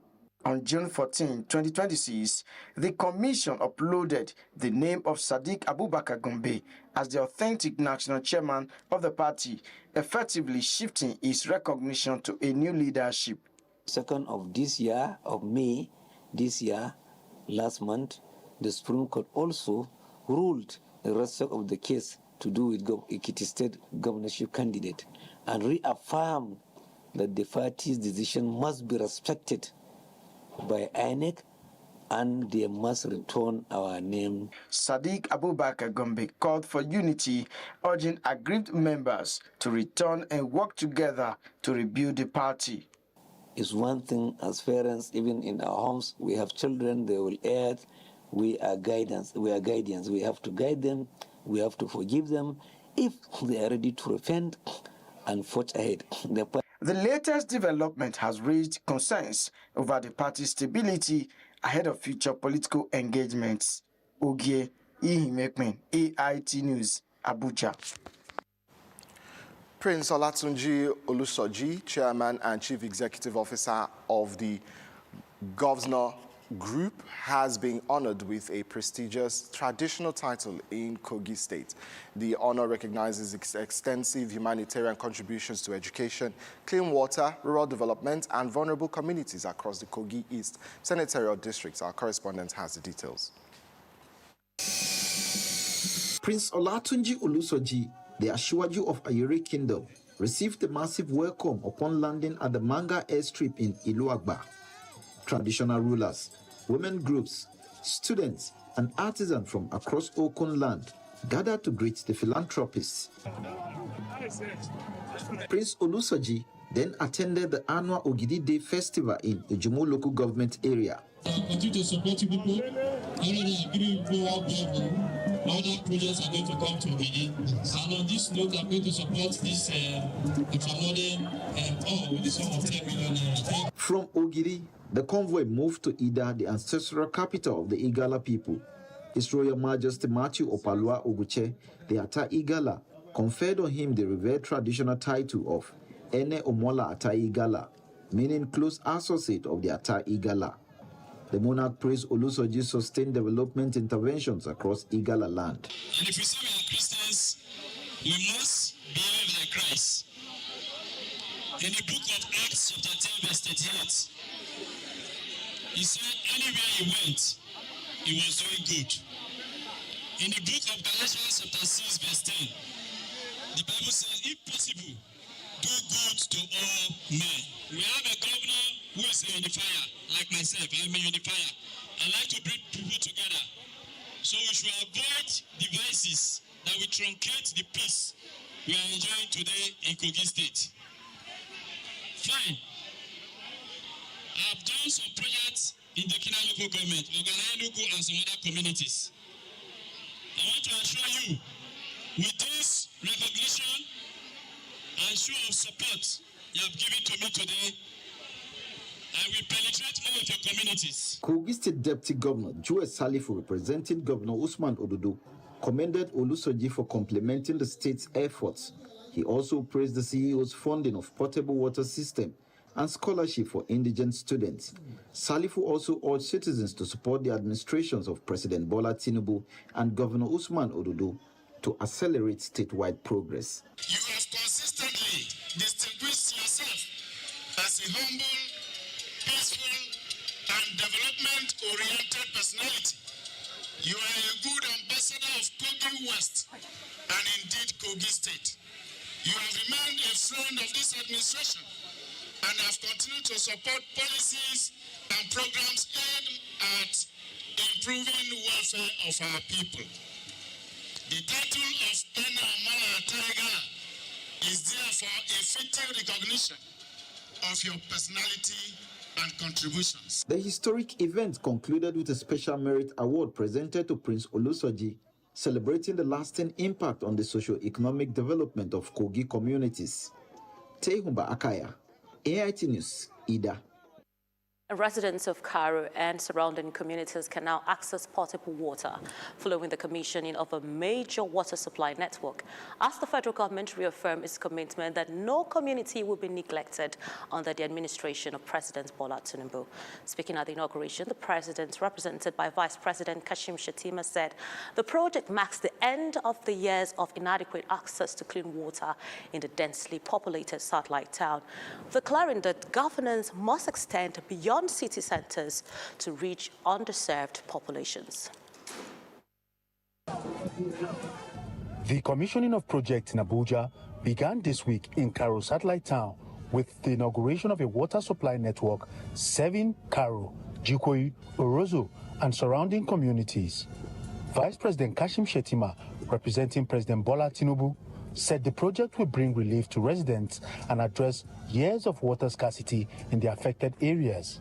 And today, we are commissioning over 194 kilometers of secondary and tertiary pipeline networks, bringing treated, safe, and potable water directly to the doorsteps of Cairo, Orozo, Jikoyi, Kurudu, and surrounding communities. Minister of the Federal Capital Territory, Nyesom Wike, expressed appreciation to the president for the swift budget approval that made the project possible. Mr. President, because he directed the full and early release of water provided in the national budget, today, less than 1 year, you have come back to commission the provision of water in Cairo and its neighboring communities. The commissioning of additional projects is set to continue on Tuesday. Chukwebuka Obodo, AIT News, Abuja. You're watching the news on AIT. Up next is business. After this break, do stay with us. Our bodies get serums, washes, lotions, cleansers, scrubs, but underarms only get deodorant? That's why our new breakthrough formula contains pure hyaluron and vitamin C to deeply care for your underarms for a softer and even skin tone in 2 weeks. With 72 hours sweat and odor protection, try the new Nivea Derma Control Natural Tone, because your underarms deserve more. Nivea is for skin.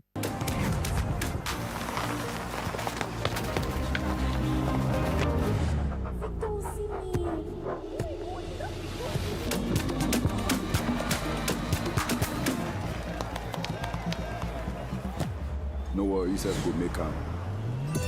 Mogo Bible. Victor, even you, they use money point? Of course now, they use money points. Confirm. Money Point, made for your progress. Godrich Air Pocket? Wow! With Power Gel technology, keeps the bathroom fresh for up to 30 days. Godrich Air Pocket. Bye-bye bad smell, hello sweet fragrance. Every day, across forests, highways, towns, and villages, brave men and women stand watch so that Nigeria can sleep. They leave their families behind, confront danger head-on, and make sacrifices many of us will never see. Yet, the enemies of our nation continue their assault. They target our children. They murder innocent citizens. They force families from their homes. They turn thriving communities into places of fear and uncertainty. Their goal is simple: to break our spirit, divide our people, and steal the future of our nation. But Nigeria is stronger than terror. As we demand greater accountability, stronger security measures, and more effective action from those entrusted with our safety, we must also play our part. Support our security forces. Salute their gallantry. Stand with those who stand for us. If you see something, say something. Let us be our brother's keeper. We must never surrender to fear, despair, or hopelessness. This is not the time for division, not by tribe, not by religion, not by region, not by political party. Because terror recognizes no ethnicity, no faith, and no ideology. Its enemy is all of us. And together, united as one people, we can defeat it. For our children, for our communities, for our future, for Nigeria. Join the movement. Stand for our country.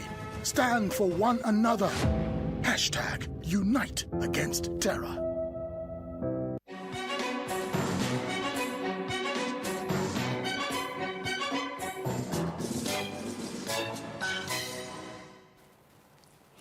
Welcome to Business Report. I am Olamide Areyo. The Ministry of Industry, Trade and Investment is stepping up efforts to bridge the implementation gaps across agencies and departments to enhance the delivery of Nigeria's industrial and trade priorities. At a review meeting with ministries, departments and agencies under the ministry, officials said the meeting is focused on strengthening coordination, aligning programs with national priorities and accelerating implementation of key industrial policies. Nigeria's industrial sector, which remains central to economic diversification and export expansion, is witnessing renewed policy coordination as the federal government steps up efforts to fast-track industrialization and strengthen overall trade performance. The Minister of Industry, Trade and Investment, Jumoke Oduwole, says the ministry is intensifying efforts to close existing implementation gaps across MDAs to ensure that all ongoing programs are fully aligned with national development priorities. Investors, exporters, and businesses should not have to navigate disconnected institutions or conflicting processes. They should encounter a government and a ministry in particular that is coordinated, responsive, and focused on resolving their problems. We spend so much time working on an implementation matrix, as much time as we spend trying to develop the policy. Because of the past experience, no matter how brilliant the policy is, it has to be implemented, it has to be executed. So the present NIP is big on implementation. The meeting provided a platform for agencies under the Ministry of Industry, Trade and Investment to review progress, identify implementation challenges, and strengthen coordination mechanisms to advance Nigeria's industrialization drive. There is an urgent need to build a stronger base for an accelerated, inclusive and sustainable industrialization of Nigeria. This requires building a strong partnership and creating a jigsaw fitting of key partners across public, private, and international organizations. They explained that the ministry's 2026 agenda is aimed at translating national priorities into tangible results through 4 key pillars, while reaffirming Nigeria's commitment to strengthening its position as a leading player in trade and economic integration across the African continent. And to the financial industry, when last did you hear of numbers get up to quadrillion? Well, that is the figures annual digital financial transactions in Nigeria are reporting in value. This is coming from over 11 billion yearly digital transactions across various platforms like mobile app, USSD, and POS. If this growing reliance on cashless transaction continues, the sector, according to some financial experts who spoke to AIT in Lagos, said a lot for the nation's economic growth, especially with greater collaboration to tackle automated cyber crimes. Driven by the 2012 cashless policy and desire by the Central Bank of Nigeria, CBN, to boost financial inclusion for unbanked population, as well as modernize the economy, the creation of digital payment platforms were accelerated. About 10 years down the line, the sector performance is quite high at this forum of financial experts in Lagos. The value of such transactions per annum has since surpassed the trillion levels and has hit the quadrillion mark. It's been very good. Across Africa, I think Nigeria is the fastest growing in terms of digital payments. So that's a kudos to everybody involved, including us. Yes, trust has always been an issue, and trust will forever be an issue. You know, when someone else is holding your money but you would always have that itch. But the truth is, we have a lot of progress. Today, if I want to shop online, right, I can sit in my house, use my mobile phone, order something, and they will deliver it to my house. To do that in those days, who lives in London? How do I send money to that person so that he can pay for me? Excited about the vast potentials and opportunities for the future, the experts were unanimous about a united fight against automated cybercrime to build customers' trust. If everybody puts hands together, it's something we can do together. But if it is left to government or it's left to express payments, you find out that we may not be able to win the war. So when you're using your ATM, you protect it. And your password, ensure that you don't just type in your password where people can have access. So some people just look at it where you're pressing and they just get your password. So all these things are what you're expected to do. Artificial intelligence is here, and that will do remarkably well in the payment industry. So you must make sure that your logins, your passwords are tight. You must make sure you don't give it out anyhow. You must also make sure that the kind of email you respond to, that there are emails that actually come from that company. The need to check growing cases of online financial fraud is imperative, as it will help encourage more transactions through digital means. And now to stock market. After recording all weekdays of negative close last week, the Nigeria equities market ended the first trading of the new week on a good side with an increase of 0.9%, and the all-share index appreciated by 0.96% to close at 238,203.11 points. And total stocks traded today, the volume were 475 million and is valued at 36.4 billion naira. And the market capitalization just edged up just a little bit from the 151 trillion naira that was recorded last week Friday to 152.8 trillion naira. And today, a total of 132 listed equities participated in trading, with 17 stocks recording gains and 37 closing lower.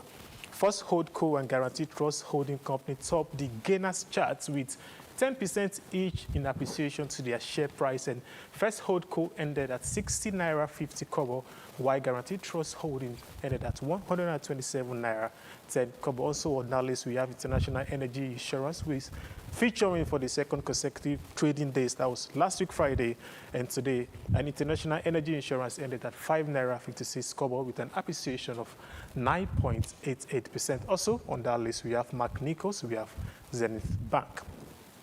And to the decliners table, where we have Zichis Agro Allied topping the chart with a 10% depreciation to end at 23 naira 40 kobo. Consolidated Hallmark PLC, Internal PLC, Deep Capital Management, and Austin Labs Company all featured among the top 5 most decliners today. And in terms of volume chart, the most actively traded stocks today was Fidelity Bank with 894 billion naira in value, and also followed by United Bank of Africa and Access Holding. Also in the oil market, the West Texas Intermediate and Brent crude continues to decline. And that's Business Report. I am Olamide Ario. The news hour continues.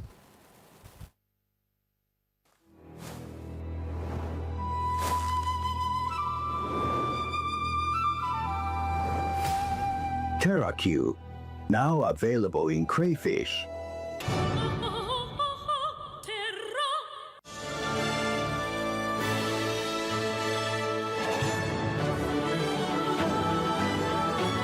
TerraQ, unwrap joy, unleash taste.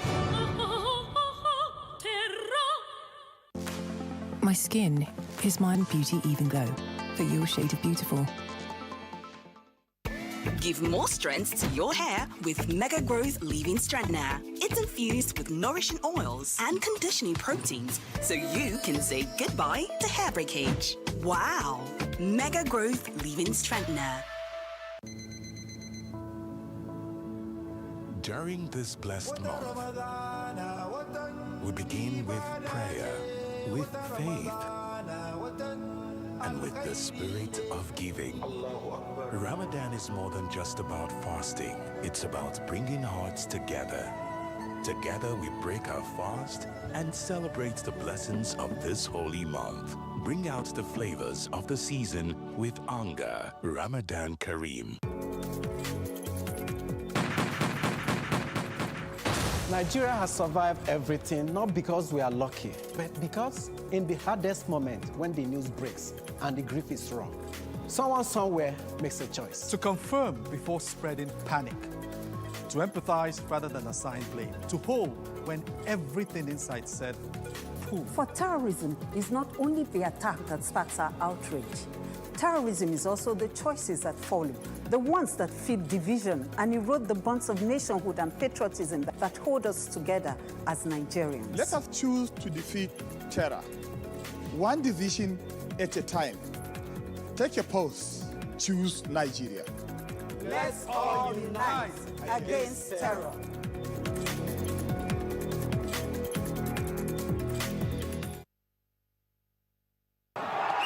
The FIFA World Cup 2026 is here. Watch all 104 matches live on StarTimes, from the opening match to the final showdown. And this time, it's not just watching, it's watch and win. Subscribe or buy a StarTimes decoder and stand a chance to win the 10 million naira grand prize, plus many exciting prizes nationwide with subscription packages starting from just 4,000 naira. Recharge now via StarTimes app or visit any StarTimes office or dealer outlet near you. StarTimes. Enjoy digital life.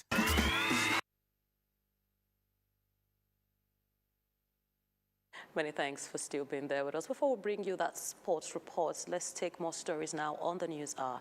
The United Kingdom's Prime Minister Keir Starmer announced his resignation early on Monday, but will stay in office for a couple of more weeks for what has been tagged a smooth transposition to another leader. Our diplomatic editor, Shola Jaisime, looks at economic and business as well as immigration issues between Nigeria and the United Kingdom, and with Africa and the Commonwealth bloc within Starmer's year. It's now just a few days short of the 2 years since Keir Starmer stepped into 10 Downing Street. Characteristic of the parliamentary system of government, the Starmer-led Labour government had inherited various partnerships, agreements and deals from the Conservative government. Let's take some of the key ones, one after the other. Immigration. The last Conservative government, with Labour routed in July 2024 to get into office, led by Rishi Sunak, had been dealing with migration issues. The overwhelming opinion was that net migration had hit very high levels, and public opinion was that the authorities needed to get a grip of it. Asylum seekers and illegal channel crossings were a hot topic. Under Keir Starmer, the deal was tossed out with a harder stance on migration, cutting quotas and implementing more stringent visa requirements. This resonated well with many Brits, with Conservative leader Kemi Badenoch, however, saying the government needed to do more. On the business and economic front, figures released last June shows that £52 billion is what the Starmer government tagged a new relationship with Africa rooted in mutual respect. Kemi Badenoch had, in her capacity as business secretary in the previous government, that's in February 2024, just 4 months to the Tories being swept out, signed agreements with Nigeria's then Trade Minister Doris Udoka Anite to deepen economic ties. By November of 2024, Starmer's Foreign Secretary David Lammy launched a 5-month consultation to hear views from the UK's African partners on its business relationship with the UK. Between then and last June, 51 UK high commissions and embassies conducted in-country consultations, 40 in Africa and 11 in other countries. These, according to the UK government website, included discussions with 47 national governments and 25 multilateral institutions and UN agencies. With Nigeria, the Enhanced Trade and Investment Partnerships, ETIP, the first with an African country, was signed to galvanize trading relationships. The UK-Nigeria-UK Pact, the acronym, the Partnering for Accelerated Climate Transition Program, completed its first phase, which focused on launching Nigeria's Climate Change Act and creating the country's first long-term electricity roadmap.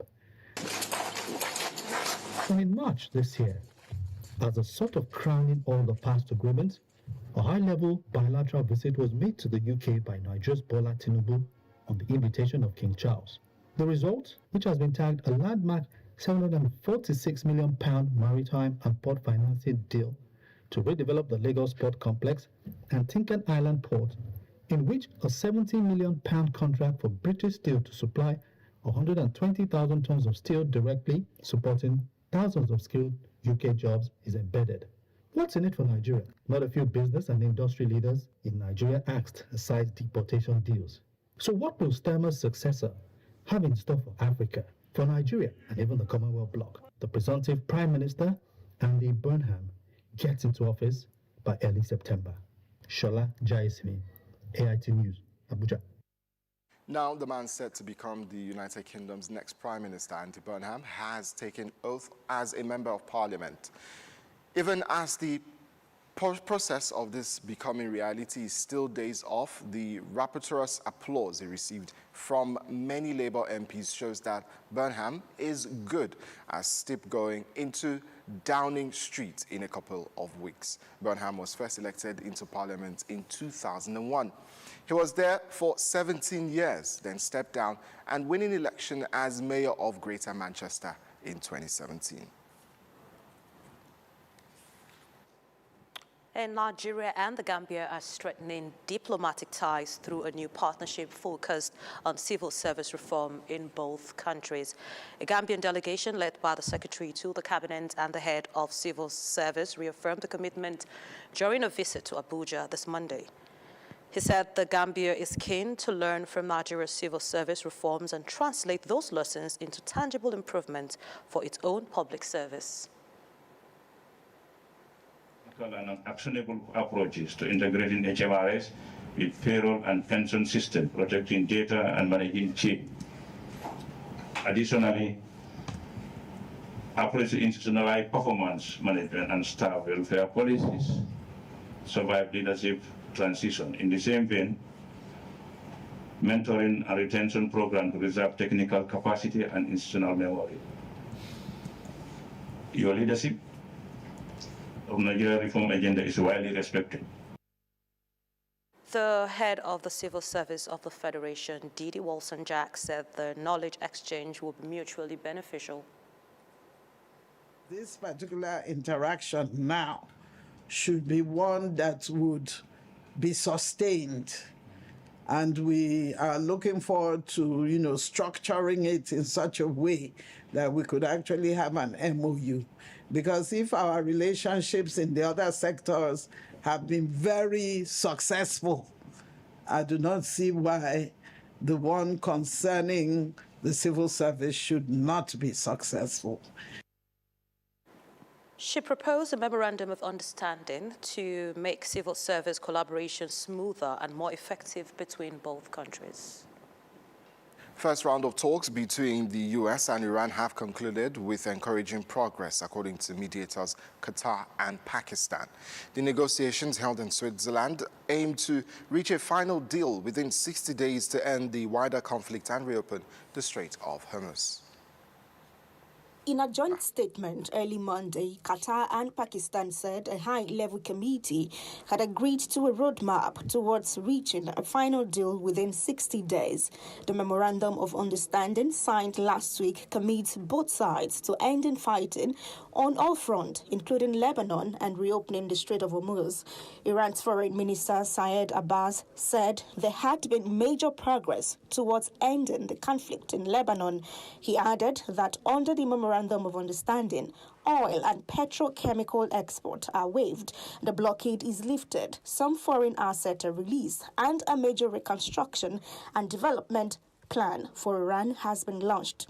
The mediator said a communication line has been formed to avoid incident and miscommunication with the aim of ensuring safe passage for commercial vessels through the Strait of Hormuz. Both sides also agreed to create a de-confliction cell between the U.S., Iran, and Lebanon, facilitated by the mediating countries, to end military operations in Lebanon. He also called this the first real test. Iran-led negotiators have left Switzerland, where talks began on Sunday. Technical discussions between the parties are set to continue. Iranian media reported that fighting between Hezbollah and Israeli forces in southern Lebanon has surged since the Memorandum of Understanding was signed, alongside Israeli airstrikes that Lebanon's health ministry says killed dozens, including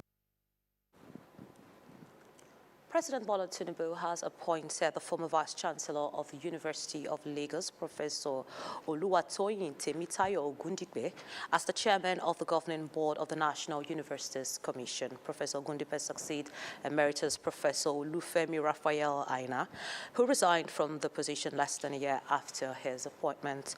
Professor Aina was appointed by President Tinubu in July 2025, while members of the NUC Governing Board were inaugurated in November 2025. According to a statement issued by the Special Advisor to the President on Information and Strategy, Bayo Nanuga, on Monday, the appointment is part of efforts to strengthen leadership at the apex regulatory body for Nigeria's university system. As chairman of the NUC Governing Board, Professor Ogundipe is expected to oversee the Commission's regulatory responsibilities with emphasis on funding, academic stability, and enhancing the global competitiveness of Nigerian universities. President Tinubu expressed confidence that Ogundipe would provide visionary leadership and help sustain the credibility of the nation's university system in line with the administration's renewed hope agenda, particularly in advancing quality access and integrity in the education sector. And up next is Sports on the News Hour. Do stay with us. Policy on NCE and ND agriculture registration, which stipulates that there shall be no admission into 100 or 200 level in any college of education, as all entrants must be admitted through the NCE route, and that no admission shall be conducted into affiliated degree programs in colleges of education. A new guideline has been developed to ensure that candidates verify their SSCE results with the respective examination bodies. It is important to note that candidates seeking admission into colleges of education and ND agriculture-related programs must verify their O-level results and obtain an O-level result verification code before being considered for admission. New candidates wishing to pursue NCE programs can still register. The full guidelines are available on the JAMB website and JAMB offices nationwide, NCCE website, all colleges of education nationwide websites, and all accredited CBT centers across the country. A QR code containing the guidelines will also be published in major national newspapers for candidates to scan and obtain the guidelines. Announcer Fabian Benjamin, PhD. Abuja is rising. The Federal Capital Territory is moving forward with purpose, progress, and renewed hope. Join the Federal Capital Territory Administration as we continue to celebrate the commissioning of landmark projects and flag off new ones under the visionary leadership of President Bola Ahmed Tinubu, GCFR, by the Honorable Minister of the FCT, His Excellency Barrister Nyesom Ezenwo-Wike, CON, and Honorable Minister of State, FCT, Dr. Maria Mahmood, in commemoration of the 3rd anniversary of the administration of Mr. President. On Tuesday, the 23rd of June 2026, the President, Asiwaju Bola Ahmed Tinubu, will flag off 2 strategic projects. 1. The construction of service carriageways of the Southern Parkway from Arterial Road S20, Oladipo Diawe, to Ring Road 2, venue of Oladipo Diawe, Gadua District. Time 10 a.m. 2. The construction of Collector Road CO1 from Nile University area to Ring Road 3. Extension of Body of Benches Road. Venue, Nile University. Time 3 p.m. The Federal Capital Territory Administration, building infrastructure, preserving history, empowering communities, transforming lives.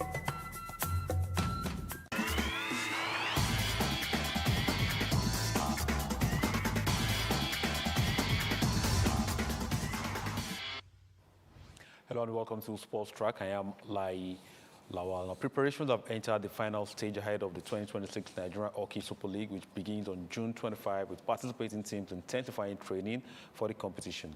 The 13 men's and 9 women's teams expected to feature in the championship are already in camp as they gear up for the tournament. Former international Yohana Farouk has commended the Nigerian Hockey Federation for its commitment to developing the sports through the annual Super League.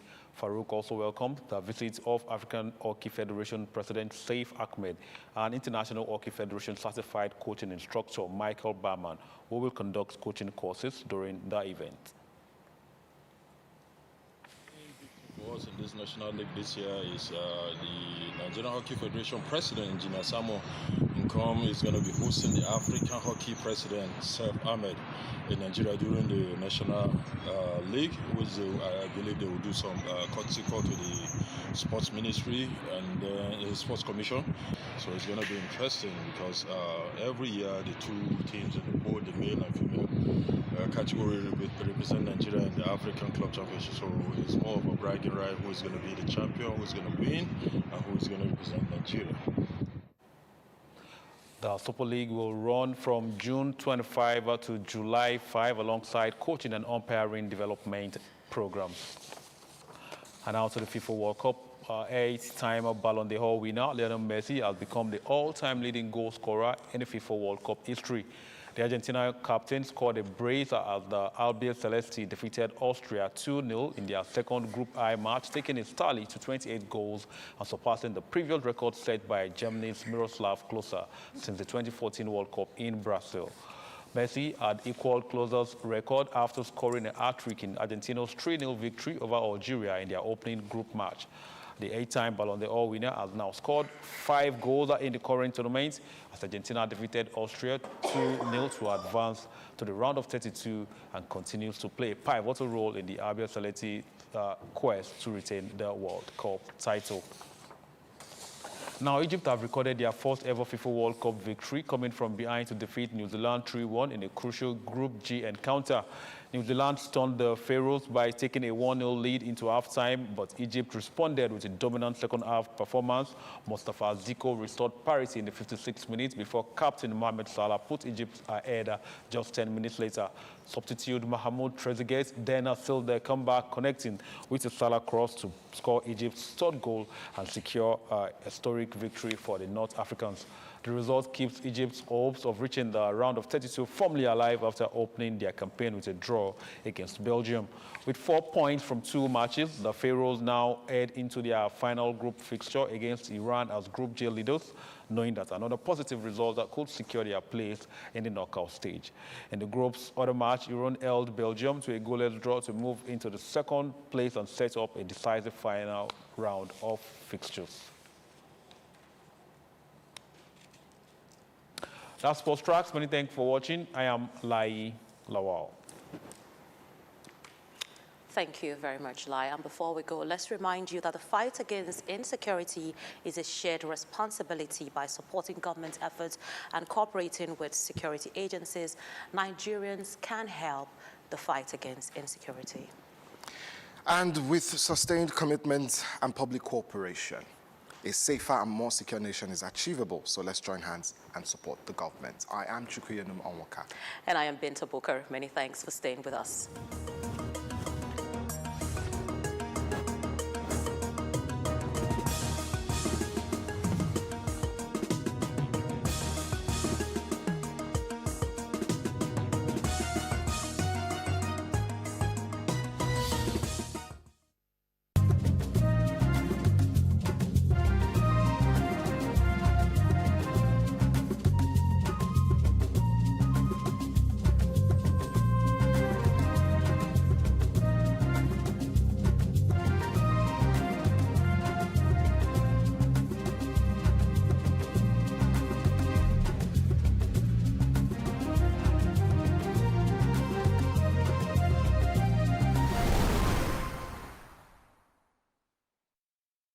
Therefore, armyworm has caused devastating crop losses across Africa since it arrived in 2016 in Malawi at Lilongwe University of Agriculture and Natural Resources.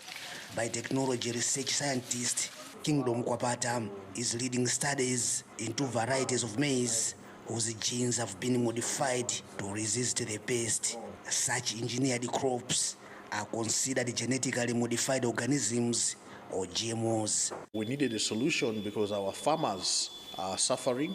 Our main purpose and aim for the research is to establish whether the gene that confers resistance against fall armyworms and other lepidopteran insects is effective. The trials are expected to take about 5 years. They are conducted in a fenced and confined maize field 500 meters away from any traditional crop to avoid possible contamination with the traditional varieties. In the meantime, lawmakers, traditional leaders, and farmers have visited the trial site to observe its progress. Some farmers are excited about the trial, which is in its first year.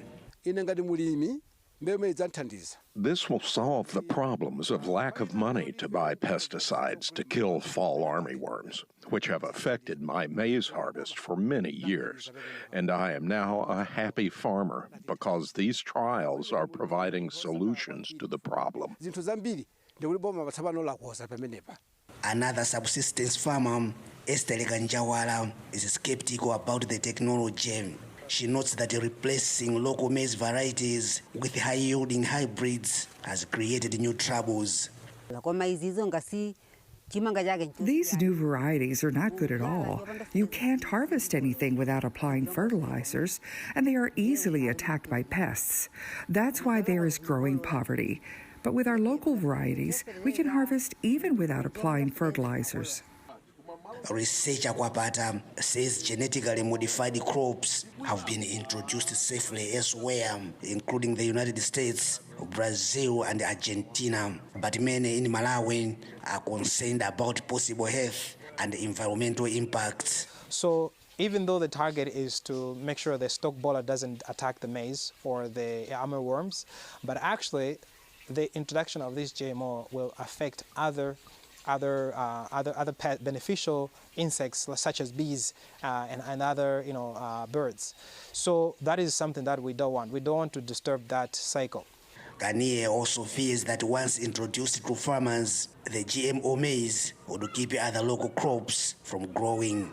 Kwapata says there is no evidence that would happen, but he acknowledges that people are concerned. There's a lot of skepticism. There's a lot of political anxiety, but in the final analysis as researchers, we are saying that the nation needs to give us a chance to do the research diligently, independently, without due influence. Kwapata says the researchers will present the results of the trials only to government authorities so they can decide whether the GMO maize should be introduced in Malawi. Lamek Masina, VOA News, Lilongwe, Malawi.